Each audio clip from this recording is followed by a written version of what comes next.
ભાવનગર શહેરમાં મહાનગરપાલિકાના એસ્ટેટ વિભાગ દ્વારા રસ્તાને નડતરરૂપ ચીજ વસ્તુઓને પગલે કાર્યવાહી હાથ ધરી હતી। આ ઉપરાંત નો પાર્કિંગ ઝોનમાં વાહનો પાર્ક કરેલ જેની સામે કાર્યવાહી કરવામાં આવી હતી। ભાવનગર શહેરમાં નિલમબાગ સર્કલથી જશોનાથ સર્કલ સુધી નડતરરૂપ 10 જેટલા બોર્ડ જપ્ત કરવામાં આવ્યા હતા।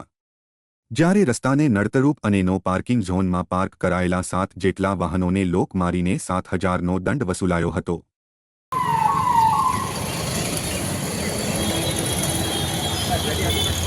ગાડી અંદર લઈ લો।